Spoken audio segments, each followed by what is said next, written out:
जय हिंद मित्रों। कैसे हैं आप सब? एकदम बढ़िया। तो आज की जो हमारी टॉपिक होने वाली है वो बहुत ही महत्वपूर्ण टॉपिक होने वाली है। आज हम जिस पे बात करने वाले हैं उस टॉपिक का नाम है आदर्शवाद और शिक्षा, आइडियलिज्म एंड एजुकेशन पर आज हम बात करेंगे कि आदर्शवाद क्या है। यहाँ से बहुत ही महत्वपूर्ण क्वेश्चन बनते हैं और हर परीक्षा में देखा जाए तो परीक्षा की दृष्टि से ये बहुत ही महत्वपूर्ण है। तो बात करी जाए कि आदर्शवाद है क्या। तो आदर्शवाद की बात करी जाए तो आदर्शवाद जो है वो पाश्चात्य दर्शन की एक प्राचीन विचारधारा है। क्या है? आदर्शवाद जो है वो पाश्चात्य दर्शन की एक प्राचीन विचारधारा है। और देखा जाए तो ये इसकी जो ज्ञान का किरण है, अगर भारत में कहीं सबसे पहले भारत के बाद कहीं सबसे पहले हुआ प्रफुल्लित तो वो कहाँ पे हुआ? वो यूनान और ग्रीक देश में हुआ, यूनान के ग्रीक देश में हुआ। तो यूनान पाश्चात्य दर्शन की गुरुस्थली, ईसा की कई शताब्दी पूर्व वहां तत्व ज्ञान, क्या तत्व ज्ञान का विकास होने लगा। तो तत्व ज्ञान का जब विकास होने लगा तो पश्चिमी जगत में यूनानी जो एक दार्शनिक थे, थेल्स, यानी कि 640 से 550 ईसा पूर्व, ये सबसे पहले व्यक्ति थे जिन्होंने ब्रह्मांड की रचना, किसकी? ब्रह्मांड की रचना के विषय में अपने तर्क प्रस्तुत किए। कौन? ये थेल्स नामक एक जो है पाश्चात्य विद्वान थे जिन्होंने ब्रह्मांड की रचना सबसे पहले उसका तर्क प्रस्तुत किया। उसके बाद होता क्या है कि इटली के दार्शनिक जो थे जेनोफेजिन, क्या जेनोफेजिन, ये अद्वैतवादी विचारधारा को प्रस्तुत करते हैं। इसके तदुपरांत क्या होता है कि पश्चिमी जगत में सबसे पहले अद्वैतवादी और सर्वेश्वरवादी दार्शनिक कौन हुए? ये यही थे, कौन थे? जेनोफेनीज थे। ठीक है। अब बात करें कि आदर्शवादी अर्थ, जो आदर्शवाद है उसका अर्थ क्या होता है, उसकी परिभाषा क्या है। तो जो जेनोफिनीज थे उनके बाद देखा जाए तो पश्चिमी दर्शन में तो यूनान में एक सुकरात नाम आता है। क्या? सुकरात नाम आता है। सुकरात की बात करी जाए तो एक कंधे चौड़ा वाला एक क्रूप व्यक्ति था। क्या था? एक क्रूप व्यक्ति था जो कि आध्यात्मिक विचारधारा का व्यक्ति था। लेकिन ये जो विचारधारा थी इसमें पूर्ण रूप से नहीं थी, वो देखा जाए तो तत्र यत्र कहीं थी। इसके बाद होता क्या है कि जो सुकरात थे पश्चिमी दर्शन के जगत में, उन्हीं के एक शिष्य थे जिनका नाम प्लेटो था। प्लेटो का जब क्या होता है, प्रादुर्भाव होता है, उसके बाद से आदर्शवाद आता है। ठीक है। तो जो प्लेटो थे वो राजघराने के थे और वो ठाट बाट से रहते थे और उनका जो शरीर था वो एकदम हट्टा कट्टा हुआ करता था। तो प्लेटो का नाम पहले प्लेटो नहीं था, तो जो उनके व्यायाम शिक्षक थे, व्यायाम शिक्षक ने ही उनका नाम प्लेटो रखा था।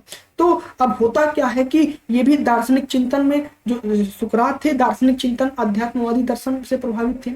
तो ये यूनान के पहले दार्शनिक थे। कौन? सुकरात की बात कर रहे हैं। ये जो है दार्शनिक चिंतन को बड़े व्यवस्थित और तर्कपूर्ण ढंग से प्रदर्शित करते हैं। अब होता यह है कि ये भौतिक जगत के विचारों के जगत को जो है प्रकटीकरण मात्र मानते थे। उनका जो तर्क था वो कहते थे कि भौतिक जो जगत है वो परिणामशील है। क्या है? भौतिक जगत परिणामशील है। तो पश्चिमी जगत में देखा जाए तो इनकी विचारधारा जो थी वो विचारवाद, यानी कि आइडिया प्लस जो है यानी कि आइडियलिज्म की संज्ञा दी गई, यानी कि किसको? विचारवाद को। तब प्लेटो के बाद इनके जो शिष्य थे, देखिए अरस्तु के शिष्य प्लेटो थे, सुकरात के शिष्य प्लेटो थे, प्लेटो के शिष्य अरस्तु थे। तो अरस्तु ने इस विचारधारा को कुछ अपने ढंग से अलग से प्रस्तुत कर दिया, यानी कि सब देखिए अपने अपने ढंग से सब लोग अलग अलग से प्रस्तुत करते थे। अब अरस्तु के बाद कई ऐसे विद्वान आए, जैसे लाइबनीज आए, बर्कले आए, कांट आए, हीगल आए। ये सब अलग अलग तरीके से थोड़ा बहुत अंतर करके, हेर फेर करके अपनी विचारधारा को प्रस्तुत करते हैं। तो अरस्तु को छोड़ के देखा जाए तो सभी विचारधाराओं के दो मूल तथ्य माने जाते थे। क्या? एक पहला था कि जो है कि सब ईश्वर को अंतिम सत्य मानते थे। क्या? ईश्वर ही सत्य है ये मानते थे और उसी से ही इस सृष्टि का निर्माण है, ईश्वर ही सृष्टि के निर्माण करता है।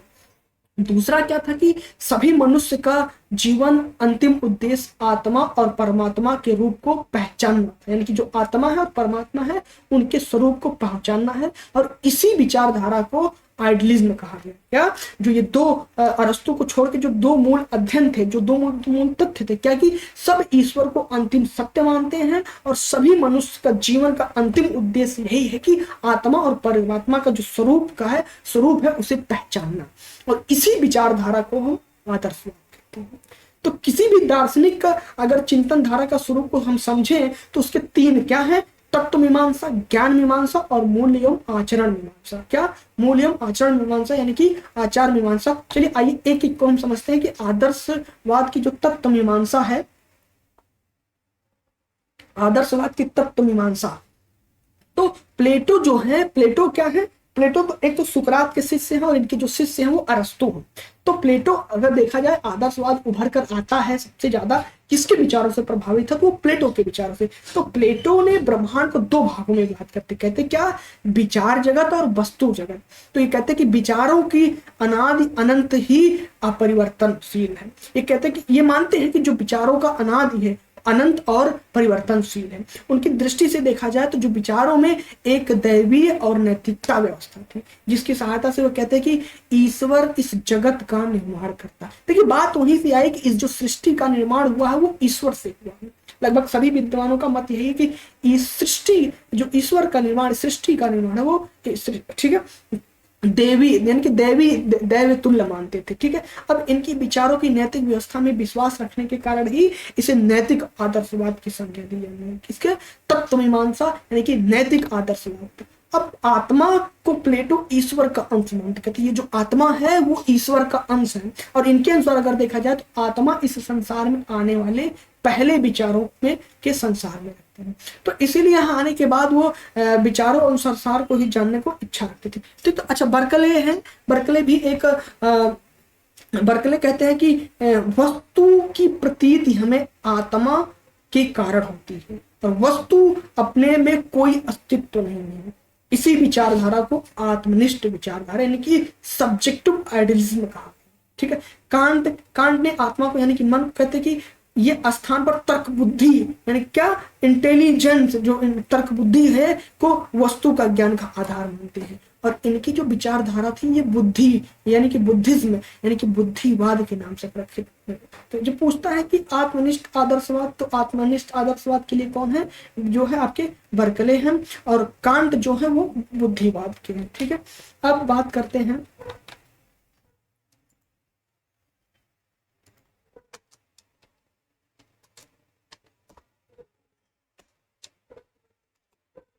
अब आदर्शवाद ज्ञान एवं तर्क मीमांसा की बात करते हैं। तो प्लेटो जो है वो कहते हैं कि विचारों की दैवीय व्यवस्था और आत्मा परमात्मा के स्वरूप को जनता, क्या, परमात्मा के स्वरूप को जानना ही सच्चा ज्ञान है। वो कहते हैं कि जो आत्मा है और परमात्मा है उसका स्वरूप जानना ही सच्चा ज्ञान है। और ये जो ज्ञान है ये ज्ञान को तीन भागों में बांटते हैं, किसमें, इंद्रिय जन्य, सम्मित जन्य और चिंतन जन्य। एक कहते हैं, अब आइए एक एक को समझते हैं। ये कहते हैं इंद्रिय जन्य ज्ञान को असत्य मानते हैं। ये जो इंद्रिय ज्ञान है वो उन्हें असत्य मानते हैं। वो कहते हैं कि क्योंकि इंद्रिय द्वारा हम जिन वस्तुओं एवं क्रियाओं का ज्ञान प्राप्त करते हैं वे सब परिवर्तनशील और एतदर्श असत्य हैं।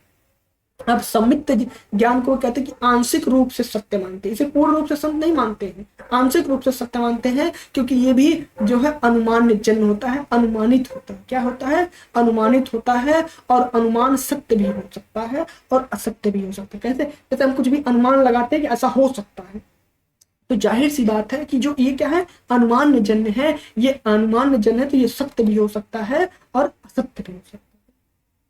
अब चिंतन में ज्ञान की बात करें तो कहते हैं सत्य होता है क्योंकि हमें विचारों का रूप में प्राप्त होता है। और विचार कहते हैं क्योंकि हमें विचारों के रूप में प्राप्त होता है और विचार अपने में अपरिवर्तनशील और जो क्या, एतदर्श सत्य होता है। और ये सत्य की प्राप्ति के लिए ही प्लेटो को नैतिक जीवन पर बल देते हैं। क्या, जो सत्य ज्ञान की प्राप्ति है उसके लिए प्लेटो नैतिक जीवन पर बल देते हैं और नैतिक जीवन की प्राप्ति के लिए विवेक पर। इस प्रकार से देखा जाए तो जो दृष्टि है यानी कि जो सृष्टि से ज्ञान का आधार विवेक होता है। ठीक है, प्लेटो को हमने बहुत विस्तृत प्लेटो के बारे में हमने पढ़ा था, वो हमारा वीडियो जो है चैनल पर पड़ा हुआ है। आप लोग प्लेटो के बारे में अगर विस्तृत जानकारी चाहते हैं तो जो है वीडियो में जाइए, वीडियो सेक्शन में आपको जो है वहां पर मिलेगा, आप उसे पढ़िए। हालांकि मैं डिस्क्रिप्शन बॉक्स में लिंक भी ऐड कर दूंगा। ठीक है, चलिए अब आगे बढ़ते हैं कि आगे क्या है। आगे जो है अगली मीमांसा को हम समझने का प्रयास करते हैं। तो बात करी जाए अब मूल्य एवं आधार की मीमांसा। प्लेटो के अनुसार, प्लेटो क्या है कि प्लेटो कहते हैं कि मनुष्य जीवन का अंतिम उद्देश्य आत्मानुभूति है। क्या है? आत्मानुभूति। और आत्मा तीन सनातन मूल्य यानी क्या? सत्यम, शिवम और सुंदरम की प्राप्ति आवश्यक समझते थे। क्या कहते हैं कि आत्मा के तीन सनातन मूल्य हैं, सत्यम, शिवम और सुंदरम की प्राप्ति वो आवश्यक समझते हैं, और इन्हीं मूल्यों की प्राप्ति के लिए हम नैतिक जीवन जीने पर बल देते हैं। किस पे? नैतिक जीवन पर बल देते हैं। और नैतिक जीवन के लिए ये चार सद्गुण, क्या? संयम, धैर्य, ज्ञान और न्याय का होना परम आवश्यक है। ठीक है, इतनी बात समझ में आएगी क्या कि जो चार सद्गुण है, संयम, धैर्य, ज्ञान और न्याय, इनका होना परम आवश्यक है, तभी हम आत्मा की आत्मानुभूत कर पाएंगे सत्यम, शिवम और सुंदरम के माध्यम से। ठीक है, तो इतनी बात समझ में आ गई। चलिए आगे बढ़ते हैं, अगला क्या कह रहा है। अब हम देखिए तो उनका अच्छा जो प्लेटो थे उनका विश्वास था कि सद्गुण आत्मा के गुण हैं, और जो मनुष्य इन्हें जितना अधिकार प्राप्त कर लेता है वह उतना अधिक जो है सत्यम, शिवम और सुंदरम की ओर बढ़ता है, और अंत में क्या, वो आत्मा की अनुभूति करने में सफल होता है। बर्कले और कांट जो होते हैं ये सब आदर्शवादी थे। ये इस नैतिक नियमों का पालन पर बल देते। किसके नैतिक नियमों पर? ये जो आपके बताते हैं भाव, कौन बताते हैं? प्लेटो। ठीक है, ये नैतिक नियम प्राकृतिक अथवा सामाजिक नियमों के ऊपर आध्यात्मिक नियम। ठीक है, इतनी बात समझ में आ गई।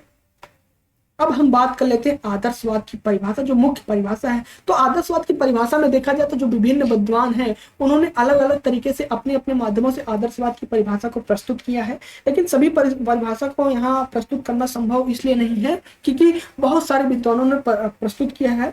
तो आदर्शवादी के एक और मूल सिद्धांत पर ही बल दिया है।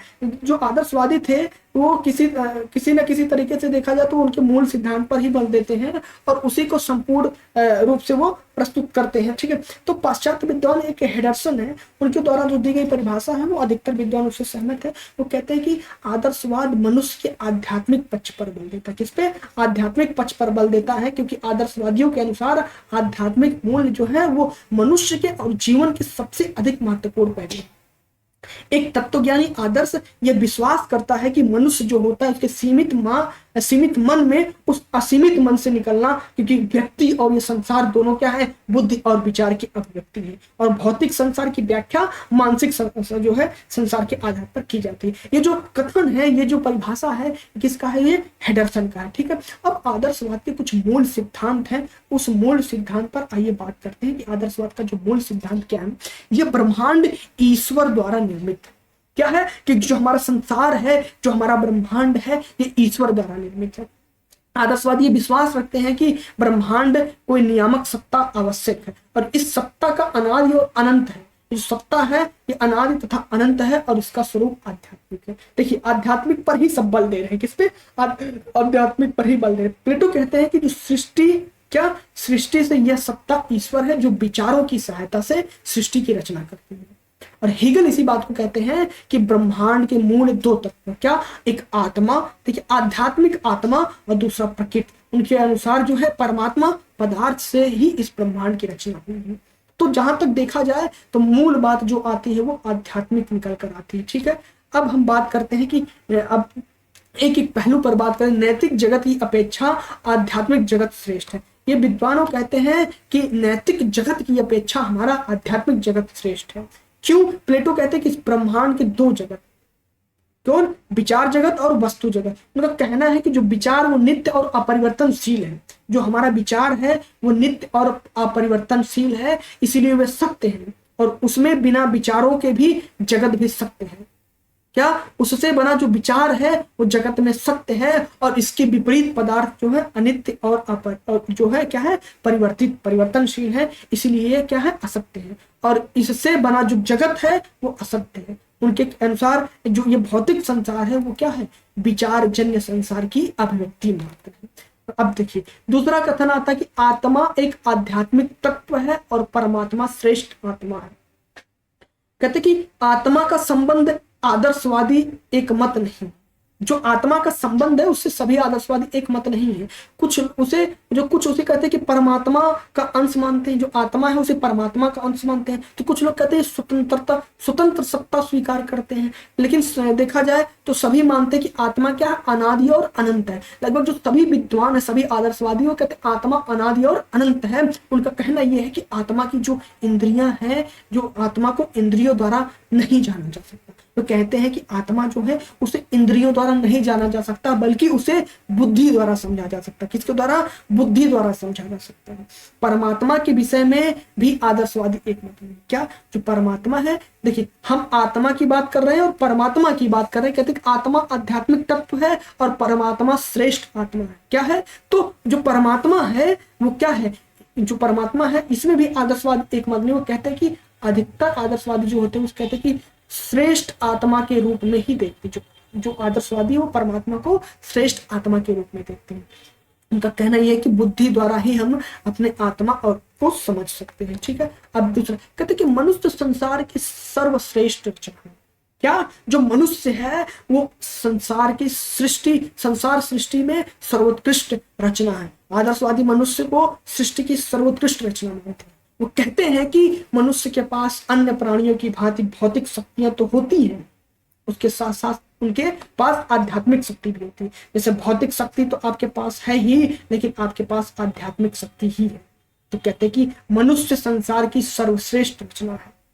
उसमें आध्यात्मिक शक्ति में उसमें सभ्यता, संस्कृति, कला, नीति, धर्म जन्म लेते हैं और उनका विकास करने में वो सहायता करती है। जैसे आप जिस समाज से जुड़ रहे हैं, जिस समाज में रह रहे हैं, वहां की संस्कृति, वहां की सभ्यता को आप अपने अंदर ग्रहण करते हैं, जिसके माध्यम से आपका विकास होता है। तो आदर्शवादियों का मानना यह है कि आदर्शवादी ये मानते हैं कि आप जिस समाज में रह रहे हैं, वहां की सभ्यता, वहां की संस्कृति, वहां की कला, वहां की नीति, वहां का धर्म जिसमें आप जन्म लेते हैं, उससे आपका विकास होता है। वो विकास में आपकी सहायता करते हैं, जिससे उनका भौतिक जीवन क्या होता है? सुखमय होता है और आध्यात्मिकता की अनुभूति होती है, जिसके कारण आध्यात्मिक पर्यावरण तैयार होता है। ठीक है, इतनी बात हो गई। अब कहते हैं कि मनुष्य का विकास उसकी भौतिक एवं आध्यात्मिक शक्तियों पर निर्भर करता है। क्या? तो आदर्शवादी ये मानते हैं कि जो उनका ज्ञान का स्वरूप है वो भौतिक एवं आध्यात्मिक दो प्रकार। कहते हैं कि भौतिक ज्ञान की प्राप्ति भौतिक शक्ति इंद्रियों द्वारा होती है और आध्यात्मिक ज्ञान की प्राप्ति जो है आध्यात्मिक शक्ति यानी कि आत्मा द्वारा होती है। और इस प्रकार देखा जाए तो जो मनुष्य का भौतिक विकास होता है वो उसके भौतिक शक्तियों के आधार पर होता है और आध्यात्मिक शक्तियों के आधार पर आध्यात्मिक शक्तियों का विकास होता है। ठीक है, ये बात समझ में आ गई। वो कहते हैं कि आध्यात्मिक शक्तियों द्वारा वह सभ्यता, संस्कृति, कला, नीति और धर्म का निर्माण करता है और उसी की सहायता से अपने भौतिक पर्यावरण पर नियंत्रण करके अपनी आत्मा की अनुभूति करने में वो सफल होता है। इसीलिए मनुष्य का विकास उसकी भौतिक एवं आध्यात्मिक शक्तियों पर निर्भर करता है। ठीक है। अब हम हमारा जो मूल उद्देश्य है, जो क्या है मूल उद्देश्य जो हमको समझना है वो क्या है? आदर्शवाद और शिक्षा यानी कि आइडियलिज्म एंड एजुकेशन। तो आदर्शवाद में शिक्षा का देखा जाए तो बहुत प्रभाव पड़ा है। इसी बीच संसार में अनेक परिवर्तन होते हैं और इसमें विचारधारा जन्म लेती है। क्या? अनेक विचारधारा जन्म लेती है जो शिक्षा पर अपना अपना प्रभाव डालती है। लेकिन आज भी देखा जाए तो जो शिक्षा किसी न किसी रूप में आदर्शवाद से प्रभावित है। क्यों? क्योंकि इसमें देखिए बताया गया ना कि समाज से, संस्कृति से आप सीख रहे हैं, आपके विकास में वो क्या कर रही है? सहायता कर रही है। और ये बात कहीं ना कहीं देखा जाए तो 100% सत्य है कि आप जिस समाज में रह रहे हैं, जिस समाज में उठ रहे हैं, बैठ रहे हैं, वहाँ की कला, वहाँ की संस्कृति, वहाँ का पहनावा, वहाँ का खान पान, जैसे होता क्या है कि यूपी वालों अलग पहनावा, आपके पंजाब वालों का अलग पहनावा। इसी कैसे ये है कि ये वहाँ के निवासी है और उस समाज में रह रहे हैं, तो अपना उस समाज में उस संस्कृति के अकॉर्डिंग अपना विकास कर रहे हैं। ठीक है। अब हम बात कर लेते हैं शिक्षा। जो प्लेटो कहते हैं कि शिक्षा का कार्य मनुष्य के शरीर और आत्मा का वह पूर्णता प्रदान करता है जिससे कि वह योग्य है। शिक्षा क्या करता है? वो शरीर और आत्मा को वो पूर्णता प्रदान करता है जिसके वो योग्य है। ठीक है।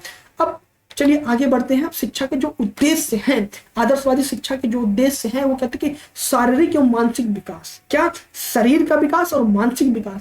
आदर्शवादी मानते हैं कि जो आध्यात्मिक पूर्णता की अनुभूति के लिए सबसे पहली आवश्यकता है वो मनुष्य की प्राकृतिक विकास की है। क्यों? क्योंकि शिक्षा द्वारा सर्वप्रथम मनुष्य के शारीरिक एवं मानसिक विकास पर बल दिया जाए। जब शिक्षा के माध्यम से व्यक्ति का शारीरिक और मानसिक विकास होगा, तभी उसके पूरे समूचे बॉडी का विकास होगा, उसे आध्यात्मिक ज्ञान प्राप्त होगा। यानी कि जब उसको अच्छी शिक्षा दी जाएगी और उसका शरीर जो है स्वस्थ रहेगा, मानसिक विकास अच्छा रहेगा, तो वो अच्छा सीखेगा। प्लेटो ने स्वयं अपनी अकादमिक शिक्षा में अपने बच्चों के शारीरिक और मानसिक शिक्षा पर बल देते थे, क्योंकि देखिए जाहिर सी बात है, जब आपका मानसिक संतुलन सही रहेगा, आपका शरीर सही रहेगा, स्वास्थ्य सही रहेगा, तो आप शिक्षा को आसानी से ग्रहण कर सकते हैं। तो शिक्षा का एक सहायक उद्देश्य मानते हैं, लेकिन मुख्य उद्देश्य ये नहीं है कि शारीरिक और मानसिक विकास ही जो शिक्षा का मेन उद्देश्य है।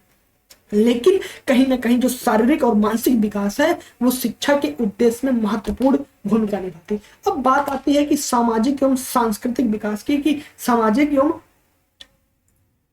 सांस्कृतिक विकास से क्या होता है। तो आदर्शवादी कहते हैं कि आध्यात्मिक पूर्णता की अनुभूति के मार्ग का जो दूसरा सोपान है वो सामाजिक विकास है।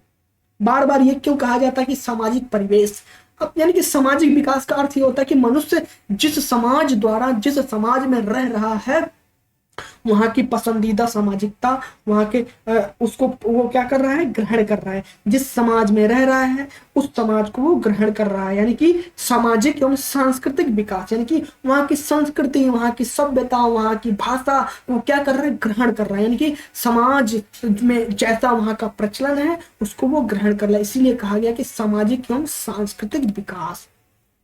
अब नैतिक एवं चारित्रिक विकास की बात करी जाए, आदर्शवादी जो मनुष्य है, आदर्शवादी कहते हैं कि मनुष्य के उच्च मानसिक विकास के लिए उसके नैतिक एवं चारित्रिक यानी कि चरित्र का विकास पर वो बल देते हैं। कहते हैं कि जब मनुष्य समाज नियमों और आस्था रखता है, समाज और नियमों में आस्था रखता है और उसका पालन करता है, तो क्या होता है, जब उसका पालन करता है तो अपनी स्वेच्छा से तो ज्यादा सीखता है और उसके नैतिक का विकास हो जाता है। और जब किसी भी परिस्थिति में वह अपने मार्ग पर अडिग रहता है तो जाहिर सी बात है उसका चारित्रिक विकास होता है। जिस भी मार्ग पर वो अडिग रहेगा उस मार्ग को प्रशस्त करेगा और उसी क्षेत्र में वो निपुणता प्रदान करता है। तो नैतिकता और चारित्रिकता का विकास होता है। प्लेटो कहते हैं कि व्यक्ति, समाज और राज्य सभी की दृष्टि में नैतिकता का विकास जो है वो परम आवश्यक है। ठीक है। अब कहते हैं कि राज्य के लिए विशेषज्ञों का निर्माण। जाहिर सी बात है, आप जिस राज्य में रह रहे हैं, जिस समाज में रह रहे हैं, अगर उस समाज में विशेषज्ञ नहीं है तो आपका जो समाज है, आपका जो राज्य है, उस एक श्रेष्ठ राज्य नहीं बन सकता। क्यों? क्योंकि जब विशेषज्ञ रहेंगे ही नहीं तो जो आपके समाज में, जो आपके परिवेश में कठिनाइयां हैं, उस कठिनाइयों का खात्मा कैसे होगा, उसका निस्तारण कैसे होगा, उस समस्या का निस्तारण कौन करेगा? जो विशेषज्ञ हैं। जैसे विशेषज्ञ की बात करी जाए, जैसे आपको मान लीजिए कि कल बारिश होने वाली है और हमारे जो विशेषज्ञ वो आज ही बता देते हैं कि कल बारिश होगी, तो जो हमारा समाज है, जो हमारा राज्य है, इससे हमारे राज्य का विकास हो रहा है ना, कि हमारे जो किसान हैं वो क्या हो जाते हैं, वो एक तरीके से अलर्ट हो जाते हैं कि हाँ कल बारिश होने वाली है और हमें इस काम से, जो भी हमारा काम फंसा हुआ है, जो भी बारिश में हमारा नुकसान हो जाए, उसको हम क्या करें, सहेज लें। तो जो राज्य है उस राज्य के विकास के लिए, राज्य के निर्माण के लिए विशेषज्ञों की आवश्यकता होती है। श्रेष्ठ नागरिकों का निर्माण की बात करें तो जो हमारा राज्य है, जो राज्य में श्रेष्ठ नागरिकों का निर्माण हो रहा है शिक्षा के माध्यम से, और जब श्रेष्ठ नागरिक का निर्माण हो रहा है तभी तो हमारा समाज अच्छे से चल पाएगा। मान लीजिए हमारे समाज में कुछ लोग विशेषज्ञ हैं, मैं मानता हूं कुछ विशेषज्ञ हैं, लेकिन उस कुछ विशेषज्ञ से क्या हमारा राज्य संपूर्ण संप्रभुत्व बन पाएगा? नहीं बन पाएगा, क्योंकि वो जो कुछ चुनिंदे विशेषज्ञ हैं वो जाहिर सी बात वो जमीनी स्तर पर नहीं जाके अपने समाज को देख पाएंगे कि हमारे समाज में क्या समस्याएं हैं, क्या दिक्कतें हैं। ठीक है। तो ये क्या करता है कि श्रेष्ठ नागरिकों का निर्माण करता है, जिसके माध्यम से आपका समूचे समाज स्वस्थ रहता है, यानी कि सारी समस्याओं से जो है निस्तारण करता है। तो बुद्धि एवं विवेक शक्ति का विकास, जाहिर सी बात है कि बुद्धि, ये देखिए ये जो शब्द है ना, शब्द को समझिए, बुद्धि एवं विवेक का विकास, बुद्धि एवं विवेक की शक्ति का विकास। कैसे बुद्धि एवं विवेक की शक्ति का विकास हो रहा है? जब आप शिक्षा को प्राप्त कर रहे हैं, आपके आत्मा को, आप अपने आत्मा को संतुष्ट कर पा रहे हैं, तो जाहिर सी बात है जब आपकी बुद्धि का विकास होगा तो आपका विवेक बढ़ेगा। आपका जब विवेक बढ़ेगा तो आपका जो राज्य है वो भी विकसित होगा। आपका राज्य विकसित होगा, सही बात है, आपका समाज भी विकसित होगा। आप कहते हैं आध्यात्मिक चेतना का विकास। जो देखिए बार बार आध्यात्मिक शब्द आ रहा है ना, तो क्या है कि मूल उद्देश्य क्या, आध्यात्मिक पर टिका हुआ है। आध्यात्मिकता आपके आध्यात्मिक चेतना के विकास होती है। आप जो है जिस तरीके का मार्ग को अपनाना चाहते उस चेतना का विकास होता है। ठीक है, अब शिक्षण विधियों को कुछ समझे। आदर्शवादी की देखा जाए तो इस तथ्य से परिचित हो गए होंगे कि बच्चा प्रारंभ में अनुकरण द्वारा सीखता है। ठीक है, तो होता क्या है कि उस जो बच्चा होता है उसका सबसे पहले शिक्षिका क्या होती है, उसकी माता पिता होते हैं। पिताजी को तो छोड़ ही दीजिए, माता ही होती है। पिता उतना अपने बच्चों को सिखाने में नहीं जो है सहयोग करता है जितनी उनकी माता करती है। जो माता होती है, इसीलिए कहा जाता है कि एक शिशु का, एक बच्चा का जो पहली शिक्षिका होती है कौन होती है, उसकी माता होती है, जिसके माध्यम से वो क्या करती हैं, अपने बच्चों का लालन पालन करती हैं, उनको सही मार्गदर्शन देती हैं, और सही मार्गदर्शन देती हैं जिसके माध्यम से बच्चे का क्या होता है, मानसिक विकास होता है, शारीरिक विकास होता है।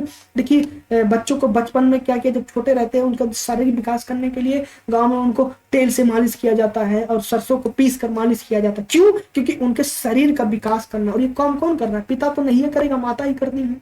हालांकि मैं ये नहीं कर रहा हूं कि पिता अपने बच्चों के भविष्य के लिए नहीं करते हैं, लेकिन जो मेन है कौन है, आपकी मदर है, आपकी माता है, जो आपकी पहली शिक्षिका है, और उन्हीं शिक्षिका के माध्यम से आप अपने समाज को अच्छे से सीखते हैं। आप कुछ गलती करते हैं तो उसमें आपकी माता सुधार करने का प्रयास करती हैं। अगर आपकी माता किसी चीज में निपुण है तो वो चाहती है कि आपका बेटा, यानी कि उनका जो बेटा है वो भी आप उस क्षेत्र में निपुण हो, संगीत हो, चित्रकला हो आदि के क्षेत्रों में वो निपुणता प्राप्त करे। तो इसी माध्यम से शिक्षण विधियों में देखा जाए क्या है कि जो माता है उनके माध्यम से आप सीखते हैं। अब सीखने की जो विधियां हैं वो आगमन एवं निगमन विधि है। देखा जाए तो आगमन एवं निगमन विधि की बात करी जाए तो कहते हैं कि आगमन जो विधि है, कहता है कि समान से विशिष्ट की ओर, यानी कि समान से विशिष्ट की ओर आपको ले जा रहा है, और जो निगमन विधि है विशिष्ट से सामान्य की ओर ले जा रहा है, उल्टा कर रहा है। एक सामान्य से विशिष्ट की ओर ले जा रहा है सिखाने के लिए, और एक आपको विशिष्ट जो है सामान्य की ओर ले जा रहा है। अब प्रश्नोत्तर विधि की बात करी जाए तो ये जो विधि है इसको सुकरात सबसे पहले, मतलब सुकरात इस विधि का प्रयोग करते हैं। प्रश्नोत्तर विधि की बात कर ली जाए तो प्रश्नोत्तर विधि से व्यक्ति का कैसे विकास होता है। देखिए आपका जैसे क्लासरूम है, क्या है, आपका एक क्लासरूम है, और उस क्लासरूम में आप देखते होंगे अच्छा जब पहले आप छोटे रहेंगे तो आपके क्लासरूम में क्विज हुआ करती थी, भैया लोग एक तरफ बहने लोग एक तरफ। तो एक व्यक्ति होता था जो क्वेश्चन पूछता था, तो आप अच्छा बताते थे, सही बताते थे तो आपके टीम को एक नंबर दिया जाता था, आप सही बताते थे तो आपके टीम को एक नंबर दिया जाता था। तो ये क्या थे, प्रश्नोत्तर विधि थी, जिससे प्रश्नों को जब पूछा जा रहा है तो बच्चा को जब प्रश्न पूछा जा रहा है तो जाहिर सी बात है जब प्रश्न उससे पूछा जाएगा तो अपना दिमाग लगाएगा। जब अपना दिमाग लगाएगा तो उसकी चेतना जागृत होगी, उसकी आत्मा जागृत होगी, और उसका माइंड जो है डेवलप करेगा कि हाँ ये प्रश्न पूछा जा रहा है। अगर उसको पूर्व ज्ञान है तो वो उत्तर देगा, नहीं ज्ञान है उसको तो दूसरा व्यक्ति उत्तर देगा जिससे वो समझ पाएगा। अब आता है संवाद विधि। तो संवाद विधि जो है ये प्लेटो का विधि का जो है, इस विधि को प्लेटो जो अधिकतर मानते हैं, मतलब इस विधि पे प्लेटो जो है ज्यादा फोकस करते हैं। अब संवाद विधि की बात करी जाए, देखिए एक वाद विवाद प्रतियोगिता भी हुआ करती थी आपके कॉलेजेस में, अभी भी होती है अगर आप कॉलेजेस लाइफ जी रहे होंगे। जैसे हम लोगों में यूनिवर्सिटी में क्या था कि हर मंथ जैसे कुछ ना कुछ वाद विवाद प्रतियोगिता हुआ करती थी, पर तो होता यह था कि 2 टीम होती थी, एक टीम को अलग एक टीम को अलग। तो संवाद होता था कि एक टॉपिक रख लिया गया कि हाँ ये टॉपिक है, इस टॉपिक पे आपको दोनों को बात करनी है, एक पक्ष में एक विपक्ष में होता था। तो पक्ष ही क्या होता था, पक्ष जो भी टॉपिक दिया जाता, जैसे दे दिया गया कि इंटरनेट एक अभिशाप है, यानी कि एक कह दिया जाए एक मोबाइल अभिशाप है, तो उसके पक्ष में कुछ लोग हैं, उसके विपक्ष में कुछ लोग हैं, तो दोनों को आपस में संवाद हो रहा है, तो जाहिर सी बात है जो दर्शक हैं वो उनसे सीख रहे हैं, तो इससे क्या हो रहा है, आपके विकास हो रहा है। अब तर्क विधि की बात करिए तो इसे हीगल ने तर्क विधि को अपनाया, जो हीगल थे ये तर्क विधि को ज्यादा मानते हैं। तो तर्क विधि में भी क्या होता था कि जो है तर्क विधि जो होती थी उस पे भी जो है कोई एक टॉपिक ले लिया जा रहा है, उस पर तर्क वितर्क किया जा रहा, नहीं ये इसका ये होगा, जैसे आप रीजनिंग लगाते हैं। सबसे अच्छा एग्जाम्पल देखा जाए तार्किक लॉजिकल की बात करी जाए तो तर्क विधि में रीजनिंग आता है। जैसे आपको रीजनिंग का कुछ ऐसे सवाल दे दिया जाता है कि यदि ए बराबर 10 है, बी बराबर 20 है तो सी बराबर क्या हो, तो आप बता देंगे 30 होगा। कैसे सी बराबर 30 होगा, 10 का बढ़ रहा है। इसी तरीके से आप तर्क वितर्क करके क्या कर रहे हैं, अपने बुद्धि का विकास। अब निर्देशन विधि, हर्बर्ट ने निर्देशन विधि को प्रयोग किया। तो निर्देशन विधि की बात करी जाए तो जैसे आपका एक क्लासरूम है, तो उस क्लासरूम में कुछ बच्चे बैठे हुए हैं, जो बच्चे बैठे हुए हैं उन्हें क्या किया जा रहा है कि निर्देश दिया जा रहा है कि बबुआ तुमको यही काम करना है, जैसे आपको कुछ कहा जाए कि आपको ये काम करना, आपको ये काम करना, आपको ये जैसे कहा जाता है बाबू तुम खड़े हो जाओ, हम आपको निर्देश दे रहे हैं कि आप खड़े हो जाओ और अब ये बताओ, तो निर्देश दे रहे हैं। तो निर्देशन विधि से भी क्या होता है कि आपका व्यक्ति का विकास होता है। अब खेल विधि में देखा जाए तो पॉवेल ने खेल विधि को शिक्षा का पर बल दिया। अब खेल विधि, सही बात है कि अगर आपके शिक्षा में खेल विधि को ना अपनाया जाए तो आपका शारीरिक विकास कैसे होगा, आपका मानसिक विकास कैसे होगा। ठीक है, आप जब छोटी कक्षा में रहे होंगे तो आपके में एक रहा होगा नैतिक शिक्षा, उसके अंतर्गत आप खेल वोल को भी पढ़ते होंगे। नैतिक शिक्षा में आप खेल के बारे में पढ़ते होंगे, जो समाज की संस्कृति है उसके बारे में पढ़ रहे होंगे, उस पर आप बल देते होंगे। तो खेल विधि के माध्यम से भी व्यक्ति के सामाजिक विकास का, आर्थिक विकास का और सबसे ज्यादा उसके शारीरिक विकास पर बल दिया जाता है। ठीक है, अब अभ्यास एवं आवृत्ति की विधि, ये पेस्टोलॉजी ने इस अभ्यास के विधि पे ज्यादा श्रेष्ठ मानते। जाहिर सी बात, अभ्यास कहते हैं ना कि करत करत अभ्यास से जन्मति होत सुदान, रसर यावत जात थे सिल पर परत निशान। यानी कि जिस काम को आप बार बार कर रहे हैं, बार बार कर रहे हैं, उस काम में आप निपुण हो जाते हैं। जैसे आप किसी क्रिकेट प्लेयर को देख लीजिए, वो अगर वो एक अच्छा प्लेयर है तो जाहिर सी बात है वो डेली उस पर क्या कर रहा है, अभ्यास कर रहे हैं। आप किसी चीज में ज्यादा माहिर हैं तो आप उस पर क्या कर रहे हैं, अभ्यास कर रहे हैं। तो अभ्यास विधि से भी आपकी आपके आपके मानसिक का विकास हो रहा है, शरीर का विकास हो रहा है, आपके शिक्षण विधि का विकास हो रहा है। ठीक है, इतनी बात समझ में आएगी। अब हम बात कर लेते हैं कि जो आदर्शवाद और शिक्षा है दोनों में क्या संबंध है। ठीक है, आदर्शवाद में देखा जाए तो शिक्षा का महत्वपूर्ण स्थान है, क्योंकि बालक का विकास अगर किसी पे निर्भर करता है तो उसकी शिक्षा पर निर्भर करता है, या उसके शिक्षक पर निर्भर करता है और उसके अभिभावक पर निर्भर करता है। क्योंकि ये आवश्यक नहीं है कि आपके पास बालक के पास पैसा है कि वो क्या है, उसके सृष्टि का विकास हो गया, उसका मानसिक विकास हो गया, उसका शारीरिक विकास हो गया, नहीं हुआ। क्योंकि देखिए, सबसे आपकी जो माता है क्या है, शिक्षिका है, सबसे पहले शिक्षिका आपकी माता है, उनसे आप कुछ सीख रहे हैं। उसके बाद आप जब शिक्षा के क्षेत्र में जा रहे हैं, आप अब जब अकादमी में जा रहे हैं, जब आप स्कूल में जा रहे हैं, तो आपको शिक्षक क्या कर रहा है, गाइड कर रहा है, जिसके माध्यम से आप सीख रहे हैं, अनुभव प्राप्त कर रहे हैं और अपने कर्तव्य निष्ठ के प्रति जो है अग्रसर हो रहे हैं। ठीक है, अपने कार्य के प्रति अग्रसर हो रहे हैं। बिल महोदय कहते हैं कि विद्यालय में एक बगीचे के समान, जो विद्यालय एक बगीचे के समान है और शिक्षक एक मार्ग जो आदर्श माली है। यानी कि जो माली होता है वो बगीचे को क्या करता है, एकदम सजा के रखता है। अगर एक आदर्श माली बगीचे में नहीं है तो बगीचा क्या होता है, सूख जाता है। ठीक उसी प्रकार जो शिक्षक होता है, वो विद्यालय जो बगीचा है उसका एक माली है। वो कौन माली, शिक्षक है, जो बगीचे में लगे हुए, यानी कि जो विद्यार्थी हैं, जो विद्यार्थी क्या है, एक पुष्प की तरह है। उस पुष्प को, उस पौधों को जो सींचने का काम कर रहा है, जो संभालने का काम कर रहा है, जो प्रेरणा देने का काम कर रहा है, जिसको पानी पहुंचाने का काम कर रहा है, जिसको लक्ष्य की तरफ पहुंचाने का काम कर रहा है, कौन कर रहा है, वो शिक्षक कर रहा है। तो इसी प्रकार से जैसे ये संबंध इन्होंने बताया, ठीक उसी प्रकार से आपका जो शिक्षक है आपको अपने अध्यात्म की तरफ, आपके अपने प्रशस्ति की तरफ, आपके अपने कर्तव्य के प्रति क्या पहुंचाने का काम कौन कर रहा है, शिक्षक कर रहा है। इसलिए भारतीय आदर्शवाद में गुरु का स्थान सर्वोपरि माना गया। गुरु ब्रह्मा गुरु विष्णु गुरुदेव महेश्वरा साक्षात परब्रह्म तस्मै श्री गुरुवे नमः। इसीलिए कहा गया है कि जो भारत का आदर्शवाद है उसमें गुरु का स्थान सर्वोपरि है। शायद अगर आप एक शिक्षक के, आप एक गुरु के सानिध्य में नहीं है तो आप एक अच्छा जो है विद्यार्थी नहीं बन पाएंगे। एकलव्य को ले लीजिए, एकलव्य इतना अच्छा धनुर्धारी क्यों बना, तो गुरु द्रोणाचार्य ने भले ही उनको नहीं जो धनुर्धर बनाया, लेकिन उनकी एक प्रतिमा को तो रख के वो धनुर्विद्या सीखे एकलव्य।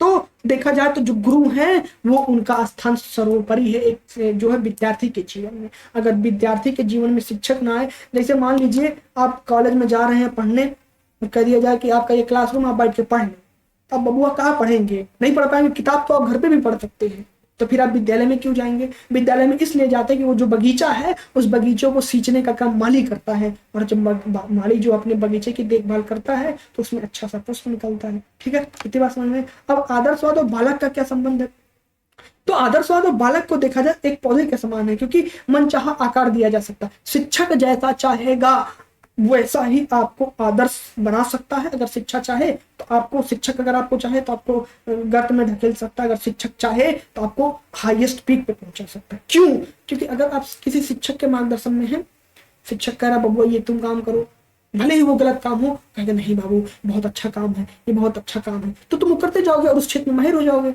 और एक दिन आप डूब जाओगे। लेकिन अगर वो आदर्श की तरफ ले जाएगा तो आपको ऊपर उठाएगा शिक्षक। तो बटलर महोदय कहते हैं कि जहां बालक आत्मा वहां शिक्षक विश्व का आत्मा स्वरूप है। क्या, जहां बालक आत्मा है वहां शिक्षक विश्व आत्मा है। आप आत्मा है तो आपके जो शिक्षक है वो विश्व आत्मा है। आदर्शवादी विचारों की दृष्टि में देखा जाए तो जो बच्चे हैं वो सभी बच्चे समान है और पूर्णता की अनुभूति के योग्य है। सुकरात और प्लेटो जो थे, सुकरात जो थे प्लेटो के क्या थे, गुरु थे। वो बालक की शक्तियों एवं ज्ञान की असीम भंडार माने जाते थे।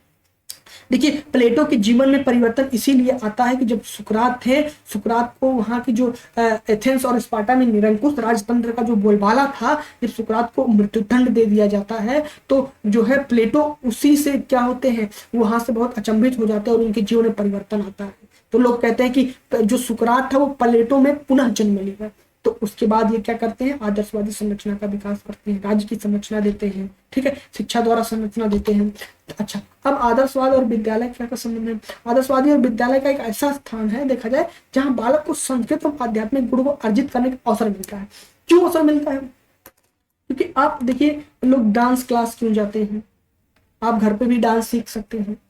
लोग विद्यालय क्यों जाते हैं, आप घर पे भी तो पढ़ सकते हैं। लोग कोचिंग संस्थान में क्यों जाते हैं, आप घर पे भी तो सीख सकते हैं। क्यों क्यों नहीं सीख सकते हैं, क्योंकि वो जो एक परिवेश है, वो जो एक स्थान है, तो देखा जाए कहीं ना कहीं सबका एक दूसरे से जुड़ा हुआ।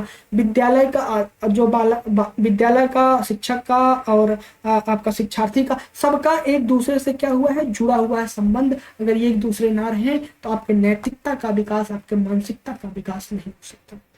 ठीक है, इतनी बात समझ में आ गई आपको।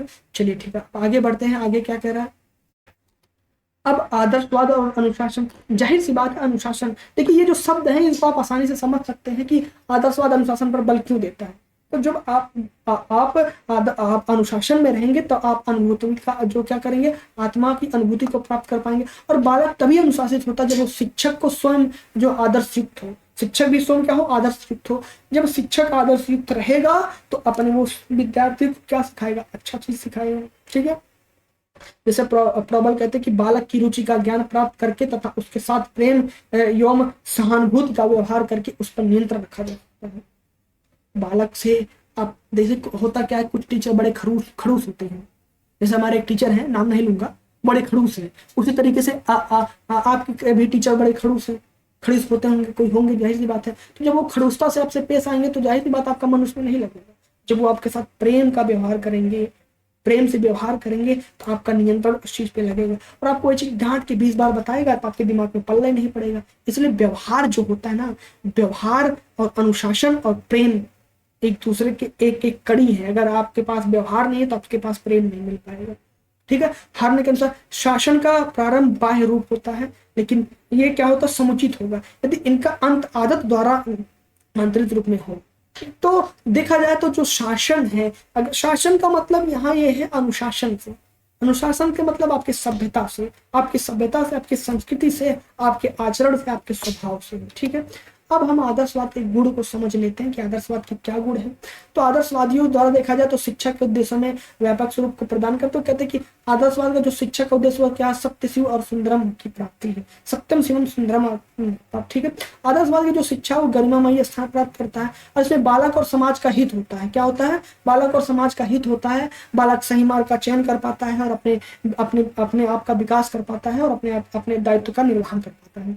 आदर्शवाद में नैतिक एवं चारित्रिक विकास पर बल दिया जाता है। वर्तमान में देखा जाए तो बालक में नैतिक शिक्षा का विकास के साथ साथ उसको जैसे आपकी शिक्षा के साथ साथ आपका नैतिक विकास भी कराया जा रहा है। उसके पाठ्यक्रम में भी ये निर्धारित कर दिया जा रहा है कि नैतिक शिक्षा को पढ़ना ही पढ़ना, आपके समाज में जो घटनाएं घटे उसको पढ़ना ही पढ़ना है। तो आदर्शवादी के पाठ्यक्रम में देखा जाए तो बालक के व्यक्तित्व के सर्वांगीण विकास के लिए क्रिया प्रतिक्रिया कला, नैतिक शिक्षा, ये सारी चीजों को जोड़ दिया जाता है। ठीक है, अब हम बात कर लेते हैं दोष क्या है। तो आदर्शवादी शिक्षा द्वारा देखा जाए तो दोष निर्धारित किए क्या कि अव्यवहारिक है। इन उद्देश्यों का संबंध वर्तमान से ना होकर दूरस्थ भविष्य होता है। तो देखा जाए बहुत ज्यादा दोष नहीं है आदर्शवादी शिक्षा में।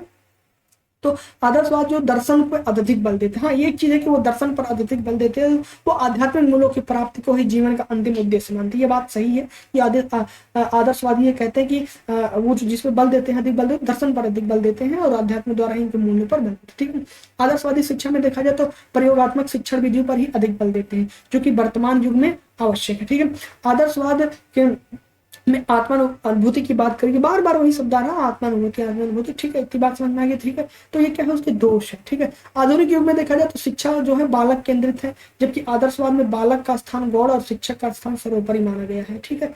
भाई जाहिर सी बात है कि शिक्षक का स्थान सर्वोपरि होता है, लेकिन बालक का भी स्थान सर्वोपरि होता है सीखने में। शिक्षक अगर नहीं, बालक नहीं रहेगा तो शिक्षक कर क्या पाएंगे, ठीक है। तो ये सारी बातें थी। तो हमने आदर्शवाद को एक बहुत ही डिटेल में आप सभी को समझाने का प्रयास किया।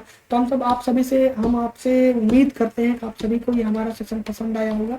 तो आप सभी हमारे सेशन को ज़्यादा से ज़्यादा लाइक करें, शेयर करें और हमारे चैनल को सब्सक्राइब करना तो बिल्कुल ना भूलें, ठीक है। तो चलिए आज की क्लास को हम यहीं तक रखते हैं। तो जय हिंद, जय भारत, स्वस्थ रहें, मस्त रहें, ठीक है।